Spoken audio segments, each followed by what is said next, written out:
በአዲስ አበባ መነጋገሪያ የሆነ ዜና ተሰምቷል። ትላንቱን በተካሄደ አንድ ጥብቅ ስብሰባ ላይ ከንቲባይቱ አዳነች አቤቤ ወሳኝ የተባለ ጥያቄ ተጠይቀው የሰጡት መልስ አስገራሚ ሆኗል። በዕለቱ የምንዳስሰው ጉዳይ ነው።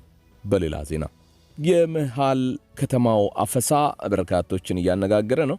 መንገዶችን ጭር ያደረገውን የሰሞኑን ዘመቻ በሚመለከት የተሰማ ነገርን አጋራቸዋለሁ። የት ነው ይሄ የሆነ ያለው? የጳጳሱን የቁም እስር በተመለከተ የተሰማውንና ታዋቂው ባለሀብት ስለመታገዳቸው የተደመጠውን ነገርም በዕለቱ የምንዳስስ ነው የሚሆነው። ተመልካቾች፣ የህወሓት ቁንጮ የፖለቲካ ሰው ወይዘሮ ፈትለወርቅ ገብረ እግዚአብሔር ሞንጆሪኖ ሰሞኑን ስማቸው በተደጋጋሚ እየተነሳ ነው። ከመቀሌ የምስራች ሰምተዋል ተብሏል። ሴትዮይቱ ይህንንም ታደምጣላችሁ። ወደ ዝርዝር ጉዳዩ ነው ማሻገራችሁ። የመሃል ከተማው አፈሳ ተጧጡፏል። መንገዶችን ጭር ያደረገ የሰሞኑ ዘመቻም እንዳለ ነው እየሰማን ያለ ነው። ሰሞኑን በስፋት በጸጥታ አካላት አማካኝነት እየተወሰደ ያለው እርምጃ ከተሞቹን ጭር አሰኝቷልም ነው የሚሉት ምንጮች። በአፈሳ ስጋት ምክንያት በርካቶች በጊዜ ወደ ቤት መግባት አዘውትረዋል። ሌሎች ደግሞ ድንገት ብታፈስ በሚል ስጋት በኪሳቸው የጉዞ ገንዘብ ይዘው እንደሚንቀሳቀሱም ተናግረዋል። በኦሮሚያ ክልል አዳማ ከተማ ወጣቶች በጸጥታ ኃይሎች ድንገት ከታፈስን በሚል ስጋት ለጉቦ ገንዘብ ይዘው እንደሚንቀሳቀሱ መናገራቸውን የዘገበው ቢቢሲ ነው። ጸጥታ ኃይሎች ምን ያህል ሰዎችን በቁጥጥር ስር መዋል እንዳለባቸው ከወረዳ አመራሮች ተተምኖ እንደሚሰጣቸው ምንጮች መግለጻቸውን ዘገባው አመላክቷል። ከአዲስ አበባ 100 ኪሎ ሜትር ያህል ርቃ በምትገኘው በአዳማ ከተማ የሚገኝና ከመንገድ ላይ ታፍሰው ታጎረውበታል የተባለን አንድ መጋዘን መመልከቱንም ቢቢሲ በዚሁ ዘገባ አመላክቷል። ይህ የማጎሪያ መጋዘን በመንግስት ባለቤትነት ስር ያለ ሲሆን በርካታ ወጣቶች በአዳራሹ አካባቢ ተሰባስበውበታል ብሏል በዘገባው። የመጋዘኑ መግቢያ አካባቢ ሰዎች እንዳይቀርቡ ገመድ የተወጠረ ሲሆን የኦሮሚያ ሚሊሻ የደንብ ልብስን የለበሱ የጸጥታ ኃይሎች ጥበቃ እንደሚያደርጉለትም ዘገባው አክሏል። ከመጋዘኑ ውጪ ልጆቻቸው እዛ መጋዘን ውስጥ የሚገኙ ቤተሰቦች እንደዚሁም ባሎቻቸው የተያዙባቸው ሴቶች ተሰባስበው እንደሚታዩም ተመላክቷል።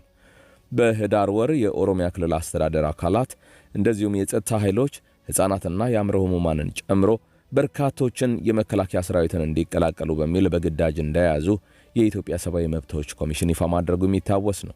በአዳማ ነዋሪ የሆነና ለደህንነቱ በመስጋት ስሙን ከመናገር የተቆጠበ ወጣት ጓደኞቹ ከመንገድ ላይ ተይዘው መታሰራቸውን በመግለጽ እርሱም ስጋት እንደገባው ነው የተናገረው። ከምሽቱ 1 ሰዓት ከሆነ መንገድ ላይ አስቆሞ ይወስዱሃል፣ ማንም ለምን እንደተያዝክ አይነግርህም፣ በመኪና ጭነው ይወስዱሃል ሲል ያለውን ሁኔታ ገልጿል። ይህ ስጋት የእነርሱ ብቻ ሳይሆን የቤተሰቦቻቸው መሆኑን የተናገረው የአዳማ ነዋሪ ወጣት ነኝ፣ ቤተሰብ መስርቻለሁ፣ ልጅ አለኝ፣ ከተያዝኩ በሚል ከፍተኛ ስጋት ውስጥ ነኝ። ስለዚህ ሰዎች በብዛት ከሚታፈሱበት አካባቢ ርቄ ለመንቀሳቀስ እሞክራለሁ። ገፍቶ ከመጣ በሚል ደግሞ የመለቀቅበት ብር በኪሴ ይዤ እንቀሳቀሳለሁ ነው ያለው። በአዳማ ከተማ የጸጥታ ኃይሎች በቁጥጥር ስር የሚያውሏቸው ሰዎች ቁጥር ለእያንዳንዱ ጸጥታ አባልና ወረዳ አመራር ተተምኖ የተሰጠ መሆኑን እነዚህ ግለሰቦች ተናግረዋል። ከመከላከያ ሚኒስቴር የምልመላ መስፈርት ውጪ በግዳጅ የተያዙ ሕፃናትንና ሰዎችን ለማስለቀቅ ቤተሰቦቻቸው ከፍተኛ ገንዘብ ጭምር እንዲከፍሉ ባለስልጣናት ማስገደዳቸውን የኢትዮጵያ ሰብአዊ መብቶች ኮሚሽን ኢሰመኮ ህዳር ወር ላይ በምርመራ ደርሼበታለሁ ሲል መግለጹ ይታወሳል። መከላከያ ሰራዊት ትላንቱን በዚህ ጉዳይ ይፋዊ ማብራሪያን ሰጥቷል። ታዲያ በኢትዮጵያ ህገ መንግስት አንቀጽ 87 የመከላከያ ሰራዊት መርሆች ላይ የመከላከያ ሰራዊት የሀገሪቱን ሉዓላዊነት ከመጠበቅ በተጨማሪ በህገ መንግስቱ የተሰጠውን የአስቸኳይ ጊዜ አዋጅ መፈጸሙን ጨምሮ ህጋዊ መሰረት ያላቸውን ተልእኮች አሰራርና መመሪያን ተከትሎ እንደሚፈጽምም ኮሎኔል ጌትነት አንስተዋል። ይህንን ለመፈጸምም ዝግጁነትን ማረጋገጥ ቀዳሚ ተግባር በመሆኑ መተካካት የማያቋርጥ ተከታታይነት ያለው ስራ ሆኖ መከላከያ በሚያወጣው መደበኛ የመመልመያ መስፈርት መሰረት ወጣቶችን ወደ ሰራዊቱ የመቀላቀል ስራ እየተተገበረ ስለመሆኑ ተናግረዋል። በዚህም ኮሎኔሉ የሰሞኑ ዘመቻ ከመከላከያ ጋር ግንኙነት እንደሌለውና የእርሳቸውን ተቋም እንደማይመለከትም ነው የተናገሩት። በአዲስ አበባ አንድ መነጋገሪያ የሆነ ዜና ተሰምቷል። ትላንቱን በተካሄደ አንድ ጥብቅ ስብሰባ ላይ ከንቲባይቱ አዳነች አቤቤ ወሳኝ የተባለ ጥያቄን ተጠይቀው የሰጡት መልስም በርካቶችን እያነጋገረ ነው። በአዲስ አበባ የቀጠለው የአርሶ አደር ልጅነት ፖለቲካ ገና ያላበቃ መሆኑን፣ በአርሶ አደር ልጅነት ስም መሬት ለመቀራመት የሚደረገው ጥረት መቀጠሉንም ከንቲባይቱ ተናግረዋል። በአዲስ አበባ ከተማ በአርሶ አደርነትና በአርሶ አደር ልጅነት የይዞታ ማረጋገጫ የምስክር ሰርቲፊኬት እንዲሰጣቸው ካመለከቱ 27000 ያህል አመልካቾች ውስጥ 7000 የሚጠጉት ያቀረቡት ጥያቄ ውድቅ መደረጉን የከተማይቱ ከንቲባ አዳነች አቤቤ ተናግረዋል። የይገባኛል መብት ጥያቄዎቹ ውድቅ የተደረጉት የቀረቡ ጥያቄዎችን ማጣራት ከተደረገባቸው በኋላ ትክክለኛ እንዳልሆኑ በመረጋገጡ እንደሆነም ነው ከንቲባይቱ የተናገሩት። ከንቲባዋ ይህንን ያሉት ረቡዕ ሚያዝያ 22 2017 በተካሄደው የአዲስ አበባ ምክር ቤት መደበኛ ጉባኤ ላይ ከምክር ቤት አባላት ለቀረበላቸው ጥያቄ በሰጡት ማብራሪያ ነው። በአዲስ አበባ አሁንም በአርሶ አደር ስም አላግባብ ለመጠቀም የሚደረጉ ጥረቶች መኖራቸውን ነው የተናገሩት። አመልካቾች እውነተኛ መሆናቸው ከሚጣራባቸው መንገዶች ውስጥ በማመልከቻቸው በጠቀሱበት አካባቢ ያሉ ነዋሪዎች ምስክርነት አንዱ እንደሆነ አስረድተዋል። ከዚህ በተጨማሪም አመልካቾች በጠቀሱት አካባቢ በሚኖሩበት ወቅት የእርሻ ስራ ገቢ ግብር መክፈላቸውም እንደዚሁ በማጣራት ሂደቱ እንደሚታይ ነው የተናገሩት።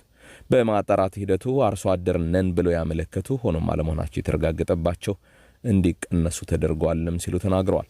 የህወሓት ቁንጮ የፖለቲካ ሰው ወይዘሮ ፈትለወርቅ ገብረ እግዚአብሔር ሞንጆሪኖ ሰሞኑን ስማቸው በተደጋጋሚ እየተነሳ ነው። ከሳምንት በፊት አንድ የእርሳቸው ውሽማ የሆነ ግለሰብ ቦሌ አየር ማረፊያ ላይ አደገኛ የኮሚኒኬሽን መሳሪያዎችን ማለትም ወደ ሀገር ውስጥ ለማስገባት ከመንግስት ፍቃድ ያልተገኘባቸውን ቁሳቁሶች ለማሳለፍ ሲሞክር በቁጥጥር ስር መዋሉ ይታወሳል። ከዚያ በኋላ ደግሞ ራሳቸው ሞንጆሪኖ ከትግራይ ጦርነት አንስቶ ሲጠቀሙበት የቆዩትን የመንግስት V8 መኪና አልመልስም ብለው ለያዥ ልግናዥ ማስቸገራቸው ኋላም በስንት ልመና ተሽከርካሪውን መመለሳቸው መነጋገሪያ ሆኖ ነበር። ታዲያ ከነዚህ ተከታታይ አነጋጋሪ አጀንዳዎች በኋላ ህወሓትን ከደብረ ጽዮን ጋር በመሆን የሚዘውሩት ፈትለወርቅ ገብረ እግዚአብሔር ሞንጆሪኖ በአንድ ሌላ አነጋጋሪ ጉዳይ ዳግም ብቅ ብለዋል።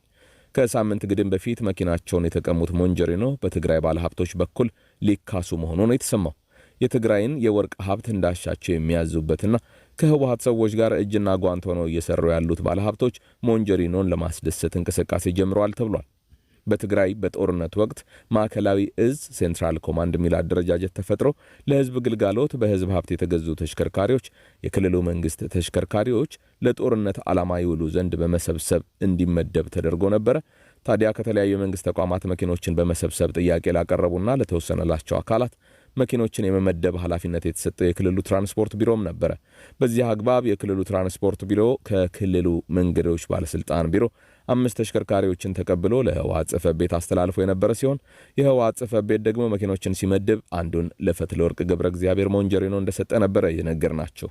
ታዲያ ጦርነቱ ካቆመ በኋላ የክልሉ አስተዳደር እነዚሁ መኪኖች ለየሚመለከተው ክፍል እንዲመለሱ ለማድረግ ጥረትን በሚያደርግበት ወቅት ነው ወይዘሮ ፈትለወርቅ ሞንጆሪኖ በአንገቴ ካራ ብለው የነበረው። እንደምታስታውሱት ለሞንጆሪኖ መኪና ለመግዛት አሁን እየተሯሯጡ ነው የተባሉት ታዲያ የነ ጀነራል ምግበይ ሼርሆልደሮች ወይም በሽሬና አካባቢው በወርቅ ማምረት ስራ ላይ የተሰማሩ ነጋዴዎች እንደሆኑ ነው የተነገረው። እንደ አስፋው አብርሃ ያሉ የማህበራዊ ሚዲያ ጸሐፊያን ለሞንጆሪኖ ከመኪና ይልቅ አስተማማኝ ድንበር አሻጋሪ አውሮፕላን ነው የሚያስፈልጋት፣ ሲጀመርም እኮ 2 መኪኖች አሏት፣ እነሱ አይበቁም ወይ ሲሉ የስላቅ አስተያየት የሰጡበት ጉዳይም ሆኗል። ታዲያ በመጨረሻም ተጠባቂው ውሳኔ ትላንቱን ይፋ ሆኗል። ትላንትና አቡነ ገብርኤል በቅዱስ ሲኖዶስ ውሳኔ መንፈሳዊ ቅጣት ተላልፎባቸዋል። ከዚሁ ጎን ለጎን ሌላ አንድ ታዋቂ ባለሀብት ደግሞ በቤተ ክርስቲያን በኩል ስለመታገዳቸው ሰምተናል።